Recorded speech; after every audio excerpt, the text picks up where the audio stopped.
All right, all right. We are live here. I'm going to test it out, make sure that we're good to go in our group, but I will check that in a moment. But Olivia, welcome. Thank you. Thanks for having me. Yeah, great. And so for those of you guys that are watching, I thought I'd do something a little bit different today for our Amazon followers and community is, when the pandemic hit, one of the things that happened on the Amazon side, Olivia, you probably aren't as tied into this side of things, but it is that Amazon shut down their warehouses. People could not send their inventory back into Amazon. So that got a lot of people thinking, including myself, that we should definitely not be so dependent on Amazon as a lot of us that are in that space are. And I know you've had success and an interesting journey through the e-commerce space. So I thought we could start there. Maybe just share a little bit about your background. To begin with, how long have you been doing e-commerce, or how long have you been selling online for? I originally started in 2017 with my store, but I was doing drop shipping and I had taken a course and it just kind of went crashing down. So then in December 2018, I ended up getting my own product and starting my store pretty much from scratch. So just over a year now. Very cool. Very cool. We'll dig into that. See, we got people joining in. Mike McClary's on, says, what's up? Hey, Mike. We got a bunch of people joining in. That's very cool. So very interesting. How about, so you are in Colorado, you said, right? But how about, what's your background? What were you doing before you started selling online? I worked in the nonprofit world, and I was pretty much a glorified assistant in marketing, but I was able to do a little bit of marketing, but really never sold any kind of product, no experience. Oh, so you're like the classic example of a real life example of, never done this before, but now I've had some success with it. How about, what made you think, what was kind of the motivation? I think, even though what you're doing in terms of e-commerce and what, let's say, Amazon sellers, the channel is different. The why, I find, for a lot of people we work with and or in the community are similar. Just curious, kind of, what was the impetus and the motivation for you to jump into e-commerce? I had heard about passive income and people were talking about making money in your sleep. And that just made me think, why am I putting in all of these hours when instead of money translating to, or hours translating to money, how could I make money just happen? And so that was kind of the original idea. And I started doing tons of research on the internet, finding out what other people are doing, finding drop shipping and all of these other kind of scenarios that I was trying to figure out what would be best for my life. Yeah, so that's interesting. So you're literally starting from scratch, right? You have like you want to earn passive income, and it's doing something online, but you're not really that picky at that point, it sounds like. So yeah, even did you right away know that, hey, I want to sell products, or did you look at other things? Just curious where that began. That's interesting. Yeah. So when I had this idea, I was actually in school to be a yoga instructor. So I thought, what if I could do some YouTube videos and maybe make some money that way, include a product. And I had thrown around all of these ideas, but I really hadn't landed on one thing. And I just knew that I wanted to make money. So I didn't really care what I was doing. Yep. And that, which again, I think, I would say pretty much everyone could relate to that story and dynamic, right? That at the end of the day, you are you're trying to make money for there's a reason you need to make the money, which tends to be for other reasons besides the sake of making money. But so yes, you had this balance, and you got into this. I know we'll talk a little bit. I know Allison Prince. Some of you guys probably know Allison. I love Allison. She's a total rock star in her e-commerce space. But how did it end up getting there, and kind of what was that journey like before you started selling products? And then we'll dig into what you sell and how you go about it. Yeah, I found Allison through a hashtag. So if you think on Instagram hashtags don't work, I was following hashtag entrepreneur, and I was scrolling through it and I saw this picture of this woman standing on all these boxes, and I was like, who is she? And she had all these kids, and I was like, that could be me. So I started following her, just thinking, oh, she's so cool. She's so great. And she was it was still a little bit newer then. She wasn't as big as she is right now. So I followed everything she talked about. And so that's when I decided that's really what I wanted to do, was what she's doing. And I tried to, every Facebook Live she did, every piece of information she gave out for free, I collected and I kept. And I was kind of piecing a business together, but it was really hard because I just knew I was missing so much information. She would give away really good information, but I still just couldn't get the business to form correctly on my own. It wasn't working. So Allison's very strategic. She did it just right. It gave you tons of value, but there's still a few pieces left to reel you in, which is how it should work. That's awesome. The other thing too, obviously, what I find with people is you got to be willing to put in the time and the work, and be willing to be motivated to learn. That's the thing. We can show you exactly what we do, or you can teach everyone exactly what you're doing in your business so far. But at the end of the day, it's up to each of us, from an execution, and you have to have some level of your own reasons and motivation to get after it. And so that's so what was that like? So you're working, I know you have a family, so you're doing, those two things alone is a ton of work. How did you manage to take on this while doing, the rest of your life? Well, just like you stay up all night. I would just get up really early in the morning. So I would start my morning at 3 sometimes, and I would work on my business from 3 until 8 in the morning. And then around my 5th cup of coffee, I would go to the second job. And thankfully, I was able to do that from home too. So I was always at home, which when you work from home and no one sees you all day, I thought showering, doing all that, waste of time. I just would be in my pajamas all day long, powering through both jobs and then switching back at night to my business. So lots of hours put in, but worth it. Yeah. So that speaks to, someone putting in the effort, right? It's like, that's working from 3 to 8. That's pretty much like staying up all night. It could go either way. 3 to 8 would be, for me, would be kind of all night. For you, that's a heck of an early start to the day. So that's impressive. So what was it like? So you're selling, and we're going to share kind of what you have your own store, right? So maybe tell people, I guess you're willing to share what in the Amazon world people are, because it's so brand and platform dependent, where everyone's selling on top of each other on the same thing. If you want to share what type of products you sell, and what we'll talk about, kind of your method of selling. Sure. So I sell jewelry, but it originally started with just these fake engagement rings. I had done what probably everyone else does, and I went on AliExpress, and I just went on a huge shopping spree and bought a ton of random stuff to see what I wanted to sell. And this ring came in, and it looked really realistic to a diamond ring. So my sister-in-law and I were hanging out, and I said, "Hey, can I see your diamond ring?" And she has this huge giant rock. And I set hers next to one of my fake ones, and I take a picture, and they look identical. And that was the moment I was like, I really want to get these rings into other people's hands, because I know so many women want a big ring, or they want some kind of bling, but they can't afford it. So I was like, what if instead of them spending $25,000, they spent $120? And so that was kind of where the idea came from. Now it's a full-on jewelry store. I first learned how to sell jewelry, and I did that for, I think, 4 or 5 months. It was only the rings. And then I added an earring collection, and then a necklace collection. I've slowly staggered to kind of figure out what people want, what they're looking for, and that's how it's evolved now to as many things as we have in the store. It's a lot. Interesting. So when you first got into beginning, I guess I'll call it the exact beginning, but into moving this direction of selling things, you kind of took a guess or a stab that, hey, I think I like jewelry, I'm going to explore this. Was that and when you got those products from Alibaba, was there like products from different categories too, or was it all pretty much jewelry focused?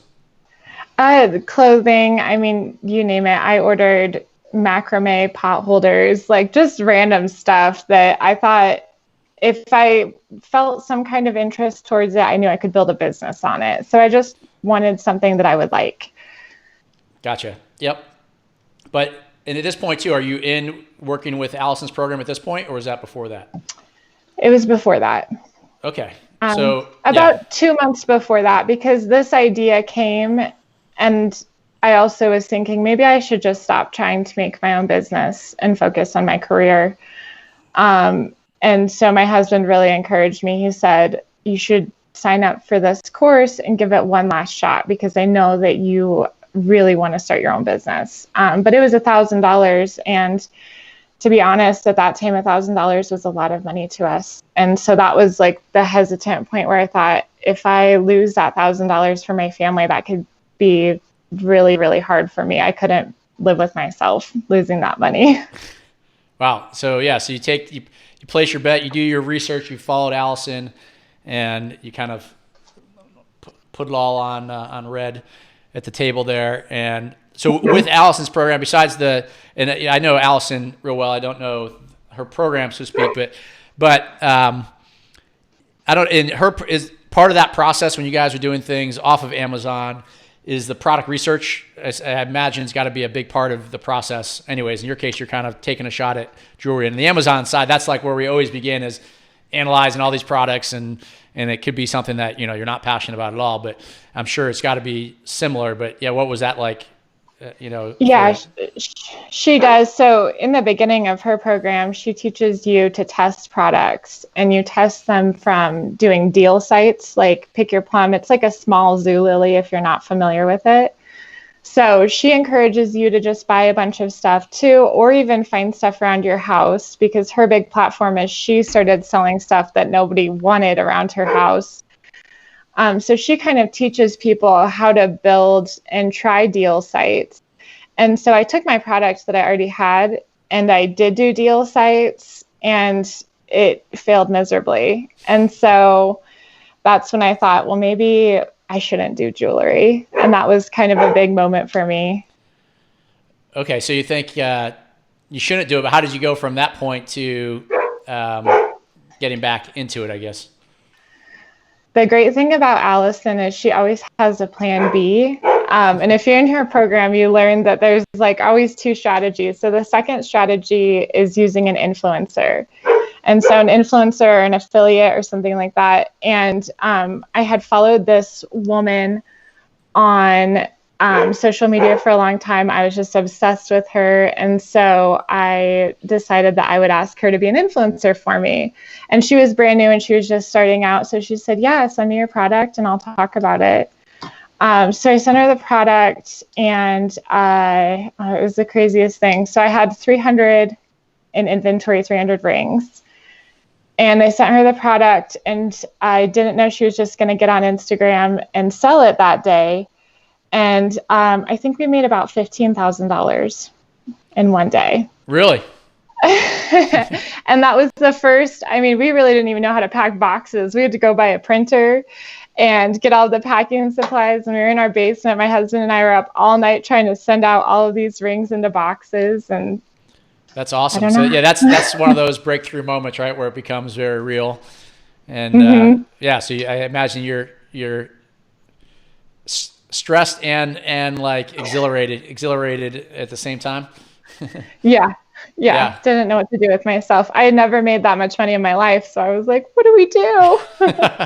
That's good. And the margins on the margins I know are quite good, right? So in your space, I imagine that's the one thing. Like Amazon, the margins, I think your margin is probably much higher. Amazon, there's a lot of potential for volume and scalability, but my understanding is you don't have the fees. So when you're selling, what is the nature of the fees for you? Like, so what you sell your own site? Is it through Shopify? What is the e-commerce platform that you sell through? Yeah, I use Shopify. And with Shopify, I have two different strategies. Do you want me to go into those?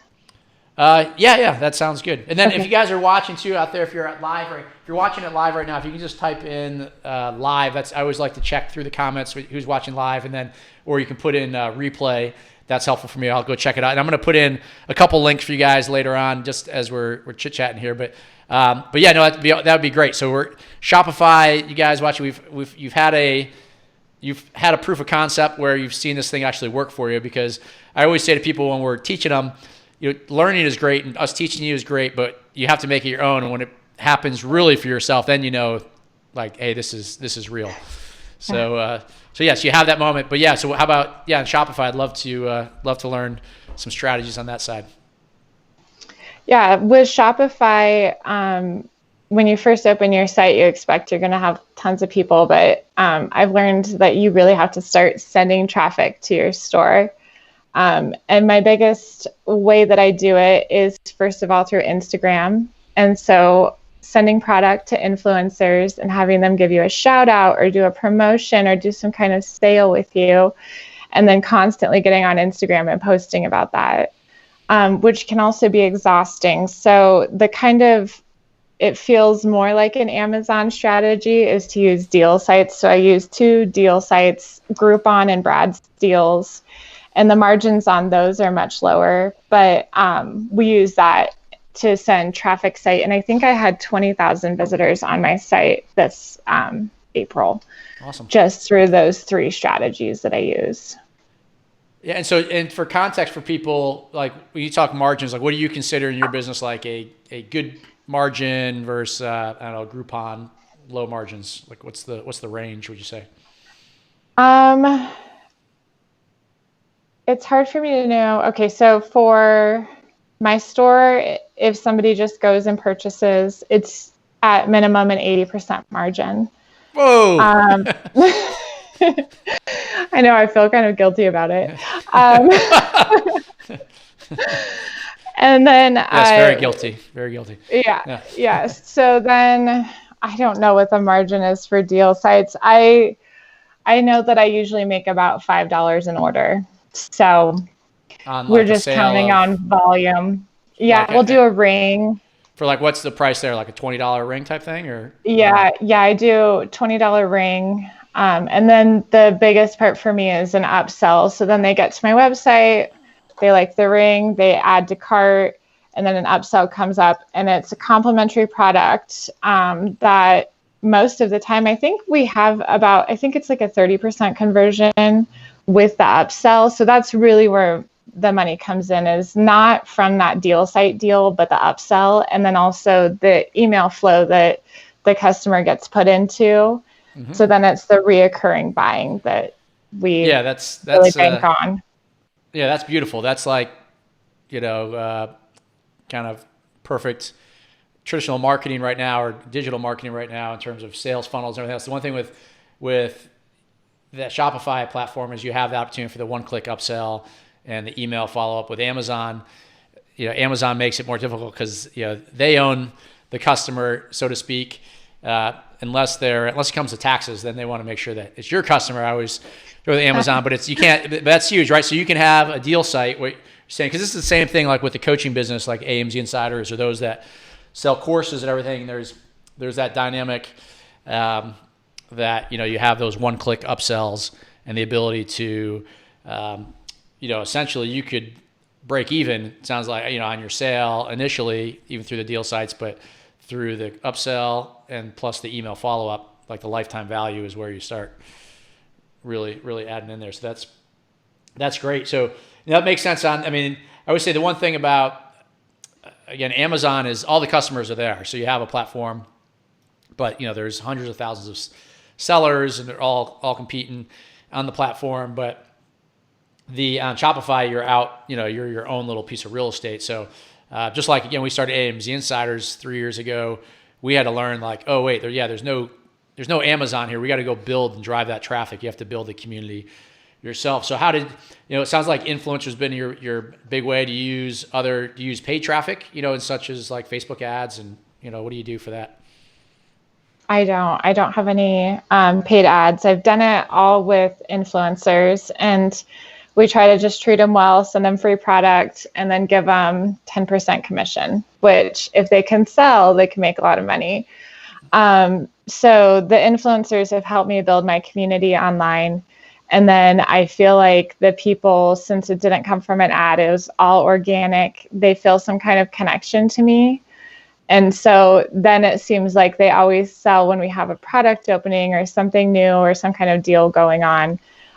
It just feels really organic and really real. We have a strong connection, I feel like, my followers, and they do. That's that's great. So that's like the true essence of brand building, right? I mean, you've got like a real organic following. You've got people that kind of begin to trust you, which is the same thing you described.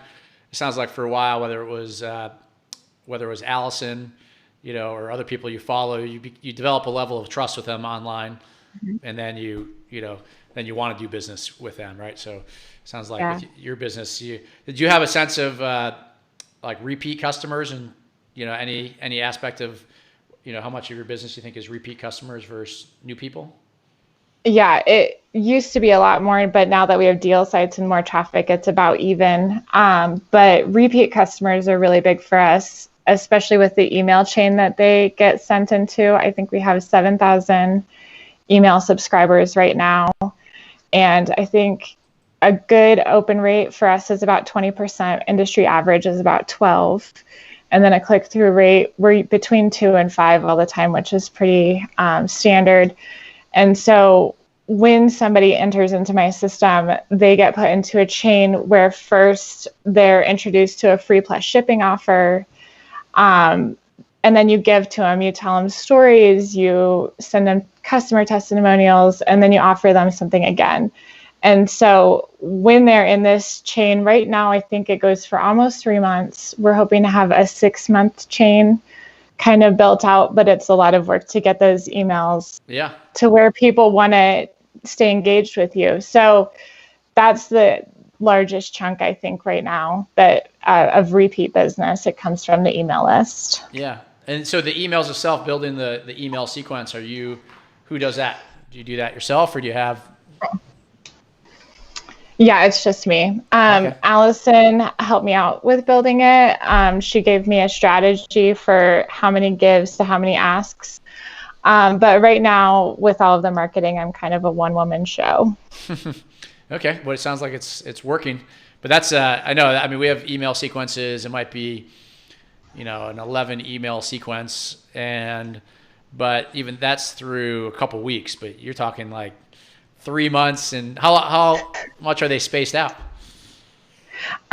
So first they'll get 1 email a week, and then when there's a sale, we do a 3-day sale, and so they get 3 right in a row in a 48-hour, and then it's once a week, and then the next ask that we do is a 3-day sale, and they'll do 3. So I'm not sure how many emails that is right now. Yeah, but that makes sense. That's so it's kind of weekly, and then you hit them, boom, boom, boom. And then you paste them again. So, yep. No. Yeah, I think for people watching there too, I mean, there's so many similarities, I would say, between Amazon and like digital online marketing. So a lot of the stuff that Allison does that we do here in terms of the community and providing value and those type of things, that same formula, there's just a lot of overlap between the formulas, between that from what you just described for your e-commerce business. What I really like about your model and those that do your model compared to Amazon is it really, I'll say it really pulls you through and forces you to kind of learn some of these steps and then put them in place. And sometimes Amazon's an amazing platform, and there's incredible benefits and advantages to that channel.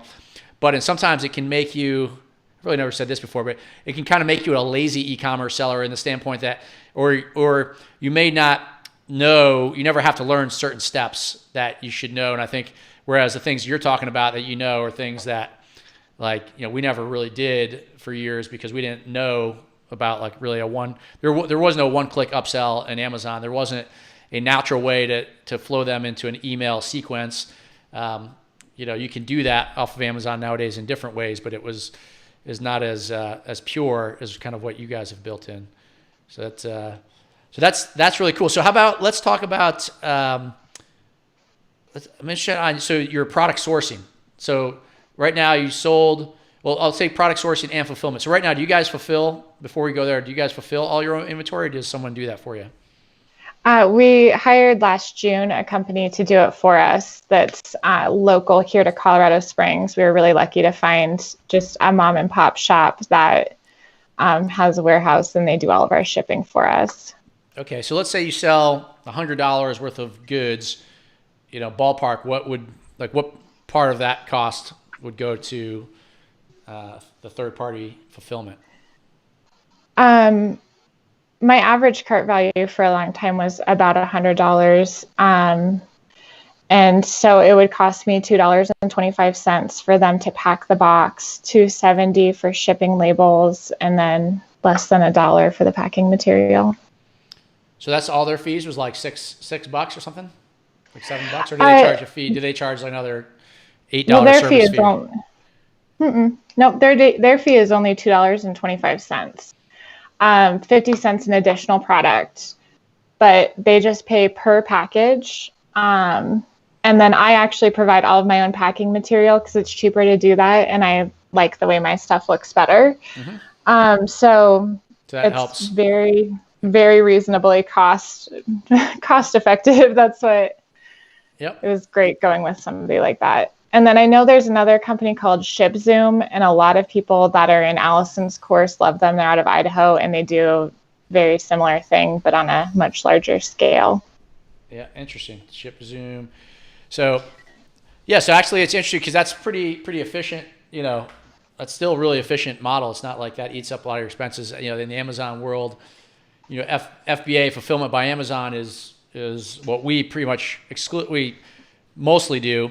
And it's incredibly efficient and helpful, but Amazon does take a big fee out of it. And I think over the last month, it's gotten a lot of people's attention that all of a sudden we go to replenish our inventory, and Amazon says, "No, we're closed." And then, or they say now they're like, "Hey, we're open, but we're only open. You can only send us like 300 units." Like before we jumped on the call, I was saying. We had some stuff that was selling like crazy during the pandemic, and like non-essential type stuff, but things that were just in demand. And we're out, so now we're getting it shipped to us, but now Amazon's telling us we can only send in X number. So it's like, really, come on. So such a bummer. Yeah. See, not your problem, right? No. Yeah, no. So again, this is why I think it's good. Just I think we've always talked in the e-commerce space or Amazon space. It's always good to understand other channels out there and options.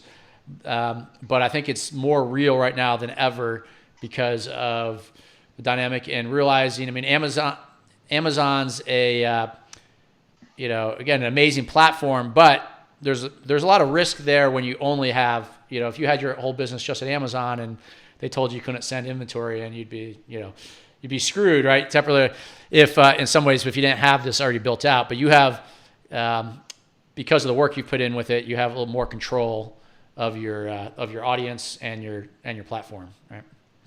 Yeah, that's definitely an advantage too. I think the startup probably, I don't know a lot about Amazon, but the startup felt so slow. And then you get 100 Instagram followers and you're like, I only have 100. I posted every single day. I've done everything I can. And so the build up was really, really slow, and it still is. It still feels slow to me because I still don't have 10,000 Instagram followers. Yes, but you said, and it feels like feature. A lot of work. I know. I need that swipe up. Yeah. So that's on your. What's your Instagram for those? What's the one they should follow for that? For the business, it's Starlet, StarLette, Galleria, Galleria. Gotcha. Okay. So how many followers are you at now? I'm getting close to 7,000. All right. No, you're getting close. Getting close. you're getting close. So you'll be there. I know Instagram has never been my strength. For our e-commerce business, we have our team that manages it for our bigger brands, and they've done a pretty good job the last couple of years. But myself personally is like, I'm not. I think we put a little time into it a few years back. I think I'm at like 5,000 or something like that, and then I haven't. We need to refocus on that. But that's for a little different dynamic with the coaching. But you said earlier at the beginning of this conversation, I mean, Instagram is super important for your overall business, right? I mean, you're not spending any money on advertising, which is phenomenal. So you don't lose. I mean, we started this conversation like, the goal of this for all you guys watching, right, is for all of you out here is to make money, right? And the reason we want to make money is for personal reasons, typically for family, financial, freedom, control, the ability, from a risk perspective, so you don't have to worry about getting fired, all those type of things for most people. But it comes down to how much profit you can make. But the model you're describing is pretty impressive, right? Because you're not spending money on Facebook ads. You don't spend a lot of money on fulfillment. Your profit margins on your product, we haven't talked much about the product yet, is excellent. And then you found a pretty good channel, it sounds like, through Instagram. And then the platform with the one-click upsells and the email follow-ups, all layers in probably. So that's good. That's actually, this is going from, again, how long, when did you begin this when did you start your online business again? Well, I joined Allison's course, and I feel like that was my pivot moment in December 2018. December 2018. Okay. So, so like a year and a half ago, pretty much, we'll call it, right? Yeah. Yeah. Yeah, that's not that long. So, no. That's pretty good. Now how about, so as far as sourcing your products, just your business right now. So do you source your products from, where do you source your products from? I have a few different models for how I do the business stuff. So I have a manufacturer in China, and that's great because I can do a lot of my own designs. I can have a lot of input on creative stuff. But it takes 30 days from when I place my order to when I get it. And then I have to have pictures taken, get it up on the website. It takes a lot of planning. So I go to Miami to jewelry shows, and that's where I've met 3 other companies here in the United States, and the cost is higher and I don't get a say in what we make or what's done.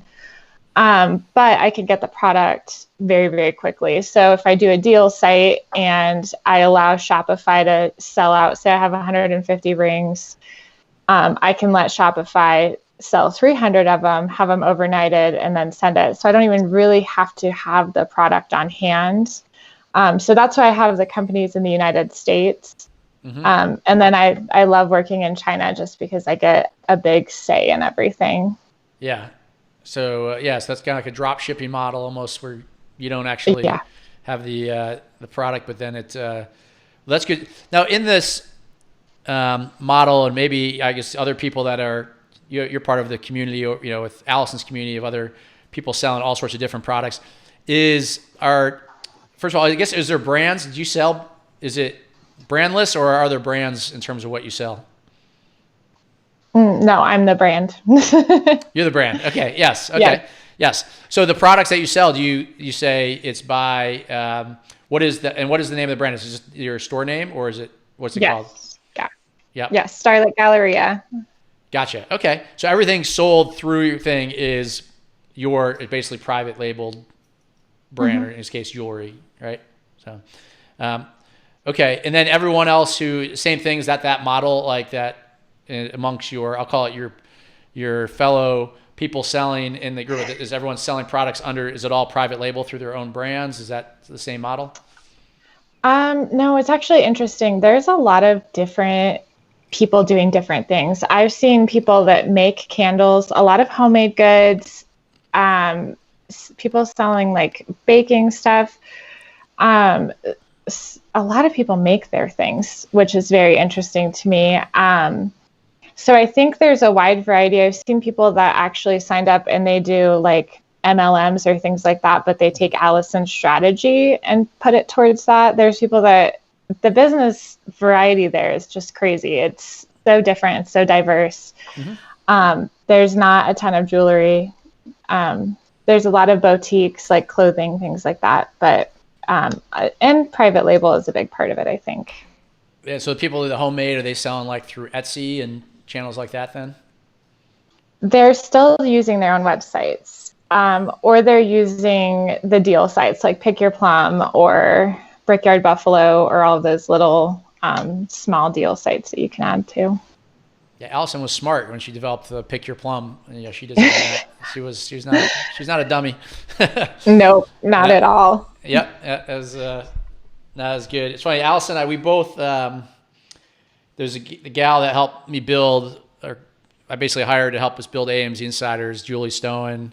Julie had helped Allison early on build her stuff. So we were both mutual clients of Julie. And so that's where, when we're building our Amazon course program, she first kind of pointed me to Allison just as someone in a different side of e-commerce doing things, but there was a lot of parallel paths. And so then, like I said, we've crossed paths at some of the annual events, the funnel hacking events. And so, again, Allison's she's the real deal. She's a lot of energy and pretty cool what she's done. Yeah, she's definitely awesome, and she's so great to work with. I could not have done any of this without her help.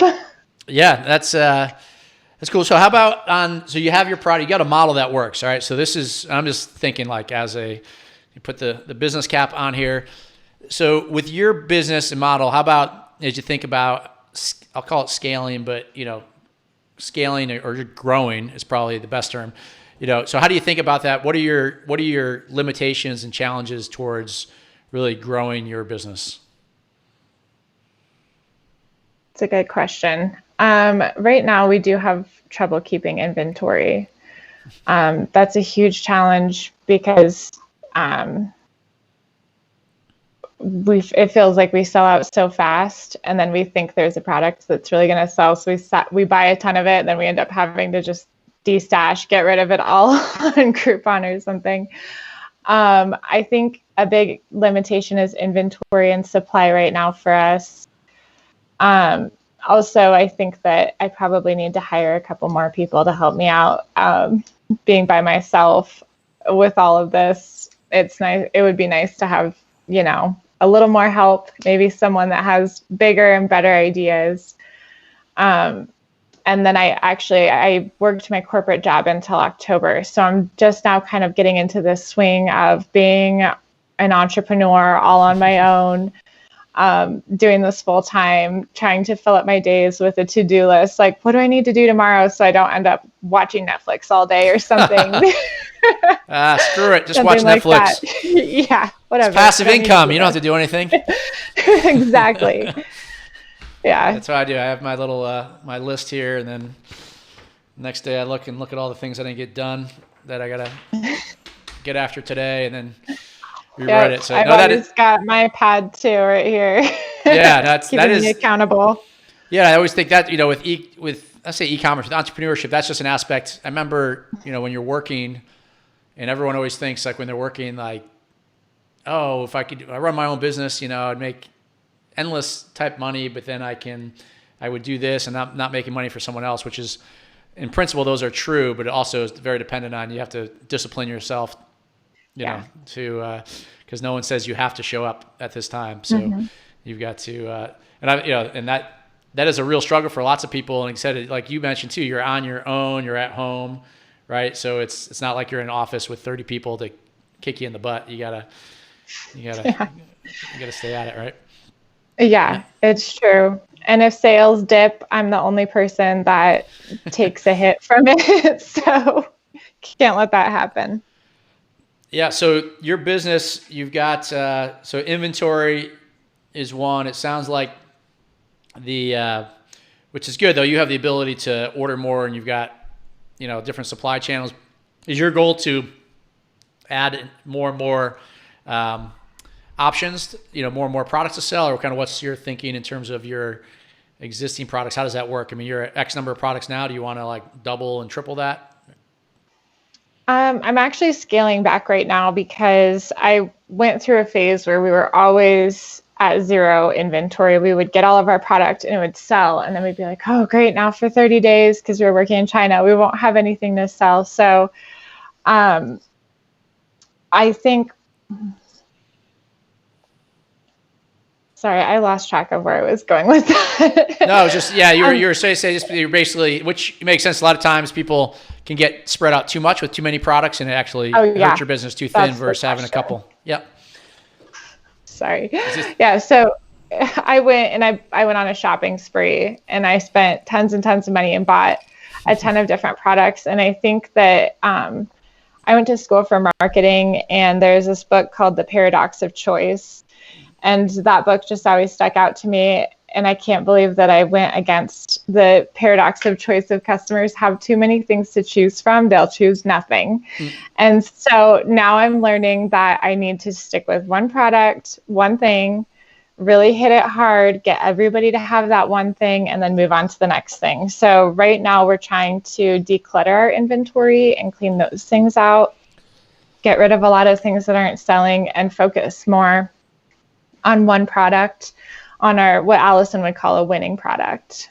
Yeah, so that makes total sense. I think one of the things I like to talk to people about is, the mindset with these businesses is, focus is such a massive thing. So most, successful people are good at picking things that matter and really focusing on them, going deep as opposed to going wide with, without a lot of quality. So that makes total sense with your business there. And then you sell your customers, they all across the US. Is that, do you have customers from outside of the US, or is it all US?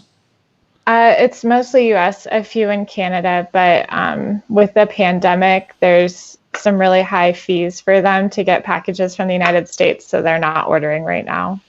Gotcha. How about on the job side? At what point in the journey of your business here were you saying, "Hey, I'm going to quit this job"? Was that pre-planned before this thing got going, or kind of what was that? Where did that point hit? I was kind of unhappy in my job, to be honest. I had worked my way up to a point where I'd hit a ceiling, and I went down to HR one time and I just said, "Hey, what can I do to move up? Like, I'm not growing anymore." And the guy said, "I think you should just quit your job and go to another company. This company is too big. What you offer, we're not really looking for." And so I started looking for other jobs, and I just thought, man, I don't want just another job. So I thought if I could grow this company, that could be my full-time job. But I honestly didn't really ever believe that would be true. I knew a lot of people that had done it, but I didn't think that I could do it personally. Mm-hmm. So by the time I had made double what my yearly income was at my full-time job in this job, and I started to notice that not only was I making more money, but my business was taking a hit because I couldn't grow anymore because I could only work so much. And so it came down to a point where I'm losing money to work a job that I don't like. And that was kind of the moment where I thought, what am I doing? So at that point, you should definitely give up your e-commerce business and go all in on the day job, is what I'm hearing. Right. Yeah. Got to get those benefits. So thankfully, I have a husband that believes in me. He truly sees more potential in me than I see in myself. And he was telling me months before, he's like, just quit your job. And I'm like, you're too free with all of that. I have to have a plan. I have to have everything planned out. Yeah. So I gave them a month of notice. I quit my job on October 1st. And I said, I'm going to be gone by the 31st. And so I gave them a whole month, and I had planned everything out. And it was just, it was a big thing for us to do. That's great. So that's like almost the ideal point where you're literally, as you said, it was literally costing you money because your venture had become profitable enough and enough growth that it's literally, the time is basically costing you money. The opportunity to cost your time is way more expensive doing your day job than doing this, right? Yeah, that's exactly. That's awesome. I'll share one short story. My co-founder is Jason, who we used to be next door neighbors in our other neighborhood here. And Jason, native China, but he was an IT consultant. I was the chief operating officer of this education company at the time, and we were neighbors. And he was first selling stuff out of his garage. And when things really took off, he was an IT consultant, so he would go get billable hours at these different companies. And I think it was from like January through through October, just doing e-commerce. Like there was trying to get any billable hours, no projects, nothing. But he was part of this really big company that So they started emailing him like, hey, we noticed that you haven't, done any projects. Have you? And so in November, at this point, the business is like taken off into 7 figures plus in a short period of time. And he like has zero time for that old job, but he hasn't told anyone he's quit it or not. So the HR contacts him and says, hey, sorry, due to your inactivity, we're going to have to let you go. We have a severance for you for it was like $30,000 check. And he's like, wow. We're sorry. He's like, yeah, that's cool. Yeah, that good. So the best part of the story is they sent him the check.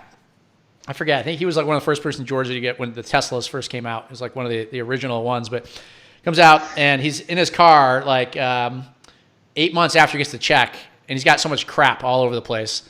And he finds like the $30,000 check that he never cashed because he was so busy with all the Amazon money that was coming in, and it was like expired or whatever. It was like almost like it was more. I think it was almost a year. He found the check. And he was like, "Oh shit, I forgot about that." So. That's how funny. Busy we were with the growth of the e-commerce business to even care at that level. So it was, that's crazy. Yeah, it's insane, right? So that's this. There's a lot of parallels. To me, is what you're describing, the goal and the why. Not that we didn't go deep into it with you, but is right. It's the same, right? It's the same. Doesn't matter what. This is just the vehicle that you're using to achieve what you want to achieve. So that's pretty cool. How about any advice for people that are getting into e-commerce and looking to follow a similar path as yourself? Yeah, I would say I never thought I'd be sitting in this spot. When you asked if you could talk to me, I was like, "Are you sure it's me that you want to talk to?" I just feel very normal. My life is normal. I'm just a normal person.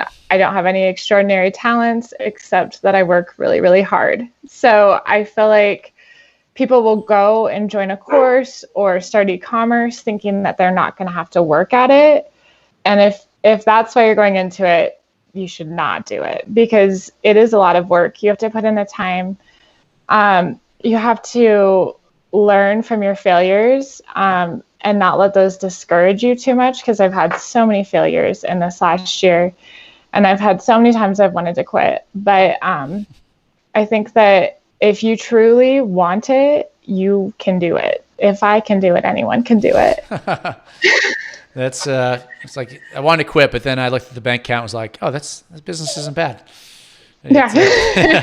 No, the other one I've shared before, there's like a diagram shows like the life of an entrepreneur where it's pretty much like, oh, I'm so excited, like, oh, I suck, this is no good, and like, no, what was I thinking, this is great, and then it's up and down, and so I think that mindset piece is real, and I think you talked earlier, it's kind of like the imposter syndrome or believability, right? Like, do I believe I can actually do this? I don't believe, and it's like so much more common, for people than I think any of us realize, right? All of us kind of have these doubts of, at times, and then you break through and you get going, and then something else happens, and you have this fear that's constantly there in our lives. It's so true. Yeah, but I think which is part of the reason why it's great is when within our, I'll call it, I don't want to say it's circle, but the networking of people we have in Amazon at times, or there's kind of I almost call it like a circuit of people we go to these events in. And it's kind of like when I see Allison in the ClickFunnels world and digital marketing, there's these are big circles and they're changing all the time. But, sometimes we're talking to ourselves. You're a great example of someone who, started not that long ago, came in completely fresh, and now have, become a veteran, right? You're within your own time period, right? I mean, know a lot more than, your friend that's never done this before, and you've had success with it, which is awesome. And then it, puts you kind of in a cool opportunity to potentially share some of that back with people in terms of just your own journey. And it's also really cool, I find, to connect with others, because, what I've found in the Amazon space, we never really were out there connecting too much with other people, but now we've connected with some of the people that it's good because they understand the similar challenges that you're doing with the business. Sometimes at your house, I know like my close friends nearby here, if I talk about what we do during the day, there's only like so much you can really relate to it, right? But the online, so it's great connecting with some of these people that become your friends, and then also, we feed off of those people for new ideas and new approaches, and vice versa. So there's a lot of two-way dialogue just because things change every year in this space, right? Yeah, that's definitely true. I do not bring up what I do most of the time, especially in a mom's group. I just say, oh, I work from home. And that's all they mostly know about me. I have friends that really don't know what I do, but that's okay. Yeah, I just tell them I sell stuff. That's what I do. Yeah. That's what I do. People say that to me all the time at kids' school. Hey, what is it that you do? You do something. We sell stuff online, which is that's a good answer. Yep, which is great in this time period too. I mean, through the pandemic and through the time again, your business, you said, has been pretty strong, right? Yeah, we actually did one of our best months in March, which is interesting because the day that closures started happening, it was a Thursday. And if you have Shopify, every time you get a sale, I don't know if Amazon does this, but you hear a cha-ching go off on your phone. Okay, nice. It's the most addicting sound. I love that sound. So every day you get used to hearing cha-ching, cha-ching, cha-ching throughout the day. Well, that day, there was not one. And I thought, oh, shoot, I quit my job just a few months ago. I can't believe I did this. I'm getting no cha-chings.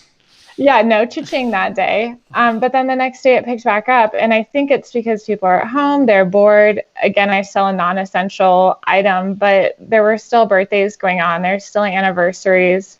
Mother's Day is coming up. People still want to feel some kind of normalcy and they want to keep shopping. So even through all of this, I felt really blessed that our income has actually done better than it previously has. Yeah, that's phenomenal. That's one of the things I think is interesting. Through the pandemic, there's all sorts of course, news, political news, and information, and then from an economic standpoint. On one hand, it's like by far the biggest. I mean, it's the only shutdown, like a true shutdown of this scale of people, having to stay home. But my own take is, on the economic activity, there's like a lot more economic activity that's still going on that people don't realize. It's hard to relate to. It's not like the economy has truly shut down. It's just it's shifted, in big ways and accelerated because what you shared is not uncommon at all. I mean, when there's a large mutual fund, actually they're based out of Colorado. They kind of hire me once a quarter to talk to me and just ask me, what we're seeing in our business, and then they do that with other sellers because they're making their decisions to invest their Amazon holdings or other e-commerce. And so they called me a couple weeks ago, and our business was up about like 10%, and some pretty big numbers versus last year. And yeah, he said he was sharing with me that across the board it was like on the Amazon side it was like up close to 20%. So it's not like there was a shift. Now obviously there's certain jobs out there, hairstylists, nail salon. There's certain things that were really impacted, and that hopefully we'll get back here sooner than later. But it's not like these changes are just creating new flows of or escalating, moving things faster, these other opportunities. And you and I are both, even though, we're both kind of in spaces that, we're fortunate, that it hasn't slowed us down, right? It's kind of the crazy. Yeah. There is no option to really go sit and watch Netflix or anything. There's just too much to do. We can relate to that. Yeah. Yeah, but it definitely, I'm a little jealous of people that are like posting all these TikTok videos. I haven't even had a chance to figure TikTok out yet. Yeah. So, it's been really, really busy. Yeah, no, exactly. So it's, it's crazy. It's good. It's busy. So that's really awesome. I think, we're going to post I'm going to post in the comments, both your store, I want to make sure it's cause I'm on my, we're restreaming here. So we're kind of on multiple platforms as we speak, but I know that's the Starlet, is it starletagallery.com? Here, can I send it to you in this chat? Yeah.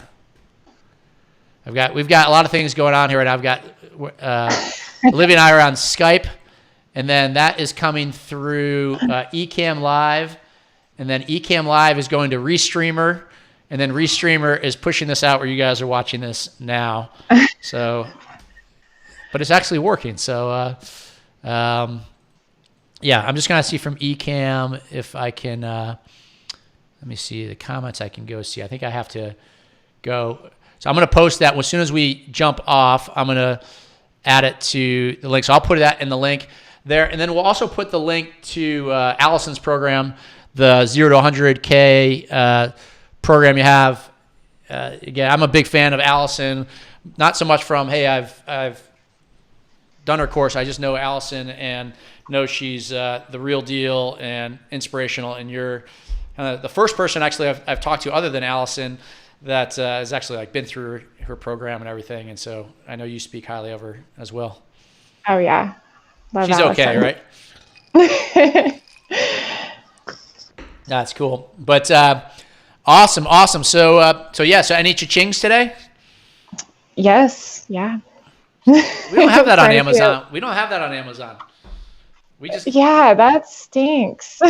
Yeah. It's How do you keep track of your sales then? Do you have does it tell you? I know if you don't hear the word cha-ching, there's pretty much no way. You know, we're screwed. All you Amazon sellers, we have. That's how well conditioned you are. That upgrade. I know. It probably is. Actually, my buddy Dima, it's a cool app. I'm gonna make him, add that to his third-party site that I use his app often to check sales of some of our brands. But it's it just comes in and for our coaching bit, it's just we have like a Stripe update on that. Like, well, there's a notification. There's no cha-ching. Is that through Shopify site, the cha-ching, or is it through it is. That's fun. Yeah, it's the app on my phone, and it tells you can look at a dashboard of all of your sales and where they're coming from, where people are getting stuck in your website. It can tell me right now I've had 36 orders today, and so it just kind of keeps you updated. But the cha-ching is an added bonus because if you're having a bad day and you hear it, you're like, yes. Absolutely. And we're like trained, well-trained, conditioned, I should say, for that. No, absolutely. So that's how about did they have a sound for you when you get a return? Like, no, thankfully they don't. Yeah. That's funny. I always say e-commerce is a little different, but like it's I mean a sale is good. Returns can be like painful, but in your business probably not too bad, right? In terms of I'm sure most people are pleased. Hopefully, unless it's the wrong size or something like that. Yeah, we do a lot more exchanges than we do returns. So yeah, that's good. Excellent. All right, Olivia, well, I think we covered a lot in here. I think we went a little over an hour. Again, the intent for everyone here was to really just to add value. I thought this was really great. I think you guys watching would agree to give you guys a perspective on, kind of get your mindset a little bit outside of Amazon, or just think in terms of e-commerce, of the opportunities. A lot of similarities in terms of, hey, it's not easy. There's ups and downs. But, with the opportunity is huge if you're willing to put in the time and stick with it, right? Yep. Yep. Cool. All right. Well, this was it's really good. Again, everyone, I will put the links both to Olivia's store. Maybe go follow the store on Instagram as well too, and then if you're interested in the program as well too, for really the exact methodology that you followed, then you can check that as well too. That we'll put the link there for that. Cool. Any final thoughts? I think we've covered everything. Yep. At least for today. This is a 8-month sequence, just like your email sequence. So we'll do this every week from. No, I'm just kidding. We did cover a lot in one session here, but you guys let us know in the comments too. Again, if you watched it live, I always like to hear that. If you replay, go ahead and put replay, and any question or comments around the space, you can let us know in there too, and we'll circle back to you guys. So hope you guys enjoy this. All right. Thanks, Olivia. Thank you. All right.